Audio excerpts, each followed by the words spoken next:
ஆடு ஆடு எவ்வளவு ஆடுற இன்னும் 1/2 மணி நேரத்தை ஆட்டத்தை அடக்கிறேன் பாத்துனேரு. யார் ஆட்டத்தடா? மானமா பேஞ்சு மணி கிடையாது கடுப்பால 2 மணி நாள். அதான் இந்த வழி நான் பார்த்தேன் மழை நீர்த்துறதுக்கு. மரம் இல்லன்னா மழை வராதுனாங்க. நம்ம தெருவ பார்த்தா அம்மா மரத்தை நட்டு வச்சிருக்கானுங்கம்மா. அதான் பிளான் போட்டேன். நான் ரோடு பெருசு பண்ணுங்க ஆச்சு 2வது அப்படின்னு சொல்லி பாதி மரத்தை வெட்டிட்டேன். மீதி கொஞ்சம் மரம் எடுத்து போயிரு கேபிள் காரனை விட்டு வெட்டிட்டேன். இந்த மரம் தெரியல வந்து மழை பெஞ்சுங்குது மாதிரி. இந்த கெட்டப் எதுக்கு இப்ப? யூடியூப்ல எளிய முறை என்னன்னு பார்த்தேன். அது தெரிஞ்சது கல்யாணம் ஆகுது கண்ணி பொண்ணுங்கள ட்ரெஸ் இல்லாம நைட் இந்த மாதிரி 12 மணி 1 மணி ஊரை சுத்தி வந்தா மழை நின்றாங்கம்மா. நம்ம தெருல கேட்ட செருப்பு கட்டி அடிப்பால அதான் ஊர் நன்மை கேட்க நானே அவுத்து போட்டு வந்துட்டேன். அடா பைத்தியக்கார நாயே, அறிவுன்னு ஒண்ணு இருக்குதா இல்லையாடா?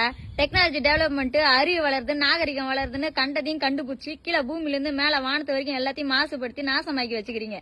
நீங்க ஏன்டா கொஞ்சம் கொஞ்சமா எல்லாத்தையும் அழிக்கிறீங்க? நானே எல்லாரையும் அழிக்கிறேன்னு இயற்கையை இப்ப படையெடுத்து வந்துங்குது. இதுல இவர் வேற தனியா படத்தை பார்த்து கெட்டு புட்டுக்கிறாமா. எல்லாத்தையும் இது மாதிரிலாம் வந்தா மழை வேணா நிக்குமாடா? லூசாடா நீ? முன்னோர்கள் சொன்னாங்க.